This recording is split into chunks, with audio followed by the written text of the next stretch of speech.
I'm Russ, And I'm Danny, and this is the Memory Makers Podcast. the show that helps you create amazing customer experiences and make more memories.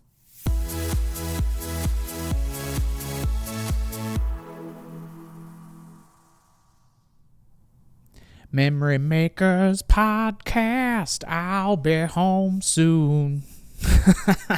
There's a throwback song. I had to tie that part in. I don't remember what that song is, but it's that "Come to My Window." It's like from like the 80s and 90s mixed rock station that my mom listened to when she would take us to school or whatever. And I probably dated myself inappropriately for listeners that are pissed that I'm that young. That's fan. There's so much to love about that. Everything you just did. Well, you're welcome. But also, anybody who actually knows the song that is, please put it in the comments, and we'll figure out something fun to do with that. I love it. First person to comment the right answer wins a prize, maybe? I don't know. Yeah, we'll come up. We'll make a prize and have it be fun. I'm sure, we've got plenty of cool stuff around here. We've got Creative Works backpacks. First person that puts it in the comments that knows this song, we will give you a Creative Works backpack. It is said that's a verbal contract right there. Done. Just like that. and it is being recorded, so it's I'm on record now. Ooh, okay. Well, we're in it now. What have you been up to, good sir? It's been a minute.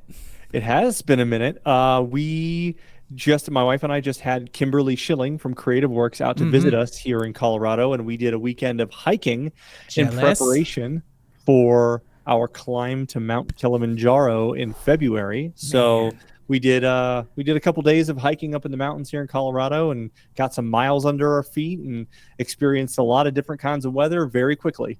Oh, that's going to be awesome. It sounds like you guys got into some of the cloud cover and got chilled down pretty quick in some of that wet, moist air up top. Yeah, a little bit. The difference between day one and day three for, having it real hot and sunny on day one, and by day three we were up almost at 12,000 feet in elevation, and just the cloud coverage. You couldn't see more than 100 feet with the fog and the clouds. It was really cool. Dang. And it was like awesome. 45 degrees. Yeah. Colorado in the summertime is maybe one of my favorite places ever. I mean, it's just fantastic. Yeah, it's really good. Well, seamless transition to content for today. Star Wipe, Mike. We're going to pretend like there was a star wipe. I don't know if there will be or not, but it was a visual gag. We apologize. So today we're going to spend a little bit of time talking about marketing, right? And I think marketing is one of those things we could probably have an entire podcast series about marketing and dive into the weeds on a ton of different areas. This is going to be kind of a high-level overview of a couple pieces that may be beneficial for those in the location-based entertainment industry to understand, whether it's about how to communicate with different marketing personas that you create, or social media presence, website, and email. So we're going to hit high level on a couple different things. I'm going to throw it your way first. Let's talk about marketing personas. Yeah, this was an interesting exercise that we went through just in-house as we were trying to really connect with what are we doing and how is that actually, translating to the folks that are the intended recipient. And we got into making these personas where we need to put ourselves in the mind of the folks that are coming to experience it. And so when we look at it from as an operator, who's the primary, decision maker that's going to get people in the door? What's going to resonate with them? What's their daily life look like? What distractions do they have? And how can I insert myself into that equation by being additive and not just another, piece of white noise? And so thinking about the different things and your different content that you're putting out there with a very specific end person in mind is going to help you create more relevant and intentional content. So a couple of examples that we put together for creating different types of personas in detail for an ideal customer for you would be like Mother Mary. And this is a 40-year-old mom with 2 kids under 16. She owns a home within 10 miles of the venue. She works full-time from home as a freelancer and coaches the kids' soccer team. And the reason why we get into specificity on that is, what is going on in her daily life. That paints the picture of someone who is on the go, spinning a lot of plates. How do we then meet that person where they are in a way that's going to resonate? Another example that we have is like a social Samantha, where Samantha is very glamorous. She lives at 20. She's a 28-year-old who is dating without kids, rents an apartment near the city center, works full-time at a software company, and loves socializing over drinks with friends. And so when we talk about things, it's like, oh, women from 25 to 30 that have this, that, and the other. It's like those are too broad of brushes. Those kinds of demographic analysis have their place, but when you're thinking about your content and how is this particular message and what am I hoping to get, what actions am I hoping that they take from this, we really need to make sure that we're being relevant to who that person is and what their experiences are. And it's a fun process where you can go through and create these things and then really base that off of who you're seeing coming into your center. Sometimes you may have a new audience or a new group of people that you want to be focusing on to bring in that haven't come to your facility in the past. And so getting really specific and intentional of who they are, what makes them tick, how can we make that relevant, engaging content. So that is really kind of sets up this whole thing with personas of this. Just makes sure that we're not doing the same voice and the same blast and the same, just kind of bullhorn approach with stuff that we're putting out on our platforms and our websites and all of that. We everything needs to be done with that level of specificity in mind.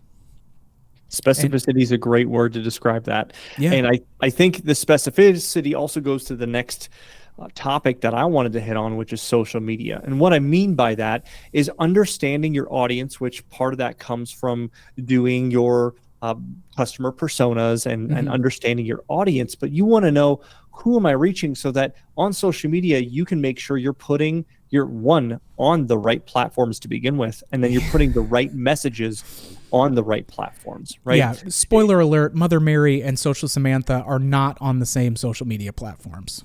Yes. And also, to be clear, those are just examples we happen to put together. Yours could be very different than that. You can name them whatever you want to. And I like having a name like a Mother Mary or Social Samantha or whatever the name's going to be, because it allows it to be more memorable in your mind, and it's something that's easy to visualize. And you can even go with the marketing personas. You can go to online and grab a stock photo that really is a good representation of each of them, and you can post pictures around when you're planning your marketing messaging to understand that is a person right there on the wall that I'm communicating to, and having the high level description as well as their picture, so that when you're making your marketing messaging, when you're creating your website pages, which we'll get to in a little bit, and all those different pieces, you make sure you're talking and speaking to the right people with the right language. Big time. Now, when we get back to the social media side of things, part of the reason it's important, and you mentioned this, someone like a Mother Mary and a Social Samantha are going to be on very different platforms. If you are trying to engage with teenagers, there's a handful you really want to focus on. YouTube, which is the #1 consumed social media content for teenagers. You've also got TikTok, Instagram, and Snapchat. If you want to reach teens, do not use Facebook, because they're really just not on there, right? And there's a bunch of different places you can research the statistics of how each of these platforms are used, so that you can make sure you're using the right one for your given audience. But one of the core tenets of the way to think about social media is be their entertainment, don't interrupt it. Traditional advertising, so much of that is about, hey, if we think about linear television, cable television, I'm watching a show and I'm going to be interrupted in that show to show me advertisements. Well, that is not what you how you want to approach social media. Instead of just posting an entire timeline of, hey, here's all of our specials, or hey, here's all of our events coming up, or all that stuff, and the entire timeline is just images of your flyers, people aren't going to engage or interact in any way, because it's boring. Where's the fun? Where's the fun? Yeah. If you think about yourself, how many businesses do you follow that's the only thing that they post? Probably not many, and probably none. And so it's about trying to be engaging. And there's different ways that you can do that. Some of it is about doing sneak peeks. If you've got something new, maybe it's a menu item, maybe it's a new arcade game, maybe it's an attraction, you can start creating some buzz by showing sneak peeks, or some of your employees preparing or eating the food, or a little teaser of them getting ready to play the attraction. You can show guests playing games. There's nothing resonates more than when you can show imagery or visuals of your ideal customers playing the experiences that you have in your center, and people being able to engage with that. You can do, there's so many National Blank Day, right? There's National Donut Day. There's National Talk Like a Pirate Day. There's all these different things, and you can find really interesting and clever ways to be able to incorporate that into what you do and bring out your personality as a Mm-hmm. business and as a brand and with your team members. Yeah, one And of the speaking, best examples of that one, Danny, was like Andretti's on National Donut Day, took their go-karts and it was a, you want to talk about TikTok friendly, that quick, repeating video clip of them just doing donuts on the track, and it's like our guys really get after National Donut Day. And so it's fun, it's cheeky, it's a great way to have that personality shine through and have it be more than clinical stuff. And it's just good visual entertainment and having things like, hey, we've got the new attraction coming in with the we're showing that crate in there with a whole bunch of question marks and stuff posted on it. It's just showing that you're being there, living, your business is a living, entity almost, and it has its own persona and personality that needs to come through.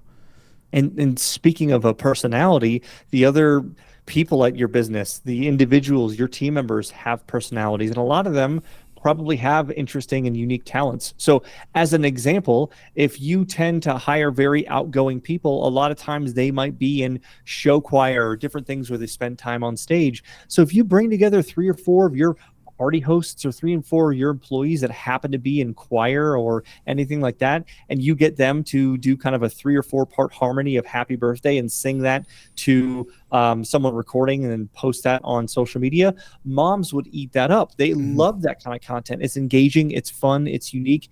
Just different ways that you can show off who you are and what you represent as a company and what your employees represent as well. Side note, the employee talent kind of posts are really great for attracting other like-minded, switched-on cats that you want to have working for you as well. So it's showing that people are enjoying spending time working here. People are enjoying time coming here.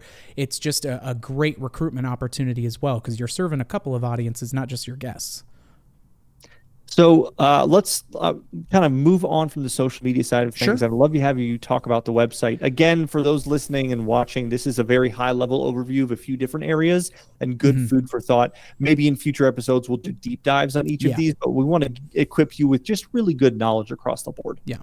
Well, so Danny, you and I have been through, kind of the forged fires of redoing a website a couple of times. And, it's not something that you need to have be an all-consuming aspect of your life that takes over, but some really good rules of thumb that can help you have an effective website and presence.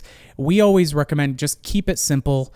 The KISS monogram of keep it simple, stupid. Just we want to avoid clutter. This needs to be thought of as far as a lot of these people are going to be looking at it from their phone as opposed to regular screens. How much stuff are you trying to cram in there? What does that content actually translate and look like for? And any website developer worth their salt is going to have the mobile friendly integrations and stuff, but you just need to be looking at that. It's not just the content, from one viewpoint. So you need to think about it from that, and that less can oftentimes be more. Easy navigation is really, really important, where it's just, hey, if we're putting on our persona hat and we know that people are coming to our website, if Mother Mary is coming to our website, it's likely to book an event for a birthday party. It's going to be something where she's doing that at 11 p.m. when she's finally able to have a glass of wine when the kids are all down, and that's the first free moment that she's had. So her trying to, find the very buried contact us, or here's our information on parties or whatever. Just think about how people are, what life is happening around them and how you're trying to bring this to them. I think each page that you have should have a very clear goal or intention, whether it's to inform or to excite, but ultimately to take action in some way and asking for that action to take place and giving them those opportunities. Otherwise, they tend to kind of walk right by it. It's good for checking some things out, but if you're not giving them something where they can book now or reserve a lane or, find out information or request more pricing on a party package or what have you, you need to be able to have them come away with something and be able to take action on these pages. Pictures, I think, we talked about this on the social media. It's like, don't be having pictures of your rates and all of that. Like, have the rate or the special, but it's always next to somebody having fun or somebody doing something big or somebody enjoying and living and celebrating and escaping is why they come there to do that. So everything needs to scream, we are the place, this is what people do, where they come together and celebrate. So that way, all of that, you're building the emotion and the excitement and the fear of missing out that can come with all of that. So we talked about it before, just making sure, again, it's worth repeating: mobile friendly, mobile friendly, mobile friendly. But your personality should be coming through here a lot. So Danny and I, one of the things that we spent some time on with our websites was Danny and I are a little cheeky, we're a little weird, we're a little goofy. And so we want some of that stuff to come through. That's who our company is. We're a bunch of mad scientists and the island of misfit toys that have found their forever home, So we want people to, we want that tone to be able to come through. So whatever you guys identify, it may not be your personal voice, but it may be just that cultural identity that you guys have really woven together as a team. Bring that out, because it's going to attract people that are looking to come and spend time with people that they identify with, and whether it's car commercials and it's like, ooh, I see myself in that car, or I doing that. Like, people need to be able to resonate and connect with you on this, especially on a passive format like a website. And when it comes to the pictures on the website, the whole idea of show don't tell is really important. And if you're struggling with pictures, or if you don't have a lot, or if you're planning on opening a new attraction, talk to your attraction providers, the manufacturers you're purchasing them from. Very often, they're going to have marketing kits and materials they can provide to you to make that gathering of information and materials a whole lot easier to showcase on your website. We also highly recommend, as often as you can, getting some actual photos in your own facility, so that when someone goes to your website, it's not a stock photo of a kid at a birthday party. It's actually your venue with your food and your beverage and your backgrounds and all the things. It is a much better connection than just some random Joe Schmo that very often it's easy to know when something is a stock image. You can kind of spot one. At least I can from a pretty far distance. So highly recommend putting in some effort to get some of those photos. It doesn't have to be super expensive to do, and the payoff of that is really, really large. Well, and that's where, okay, you've got the friends and family night. Like, when you have the potluck thing on Sunday and moms and the friends are coming in and you're doing some of that. And if you're not doing that, you maybe should. But using that as a great opportunity to be able to get some pictures, and it's not something that has to be just a new task by itself. This is something where you've got people coming in, you've got fun happening in there. Capture it and promote it, because it is just the secret sauce of what makes this great. So where I want to finish out today's episode is with email marketing. Yeah. And that is still one of the most powerful ways that any small business can do their marketing. And one of the things that I find very often on lots of businesses' websites and in our industry for location-based entertainment centers is having somewhere maybe near the footer of their website that says, sign up for our newsletter, and then you can put in your email and sign up. Don't do that. And part of the reason is no one's really going to sign up, because what is the newsletter? How often is it sent? What kind of information are you going to give me? Why should I even sign up in the first place? None of that information is there. And so just being super vague about newsletter and stay in touch, be much more specific and intentional. If you want to be able to grow your email list, give people an incentive. Maybe by signing up, they're going to get a free game card for the first time that they come in, or they're going to get a free drink with a purchase of pizza, or whatever it may be. Give them some sort of incentive for why they want to sign up in the first place. And then let them know what to expect of how often you generally email and the kind of information they can expect to receive. And that's going to make that kind of transaction, so to speak, a lot easier. Even though you don't want this to be a transactional relationship, it's much more likely that someone is going to sign up. Another really great way to do that is there's a lot of different systems that can do this, but when you have Wi-Fi in your facility, make sure you're capturing the customer data. They have to input their email address and name in order to connect to the Wi-Fi. It's a really great way for you to start, again, continuing to gather that information and grow that email list. Now, there's a term that's used all the time, and as a marketer, it makes me cringe. And that term is email blast. Ugh, I hate that word. Blast, consider that a 4-letter word. You don't want to do that, because and to bring it full circle, at the beginning, you were talking about marketing personas and how to not use the bullhorn to say the same thing to all those people. Use your email list in the same way. It's not a, hey, I've got however many thousands of people on my list. I'm just going to take this one piece of information and send it to everyone at the exact same time in the exact same way. No, it's about understanding how can you use data to segment your list and to send very specific pieces of content to different parts of your list at very specific times. Mm-hmm. Certain Happy things that hour you and social Samantha is a lot different than birthday parties and Mother Mary. I mean, it's just, and then all you're doing is training people to not care about your emails. If they're constantly getting stuff that doesn't apply to them, if 1 out of every 5 of them actually has something that's relevant to them, you're getting auto filed into the spam filter, friend. Like, it just, you're in email purgatory from then on with that person. It's just game over. So you just don't paint yourself into a corner before you even, start, so to speak. And there's, use the data from your various systems that you can then port into your marketing platform. And there's a lot of different things that you can bring over. It could be the age groups. It could be their attraction interest. It could be the types of purchases that they've made in the past, or if they're a league bowler. There's a lot of different pieces of data that you can use.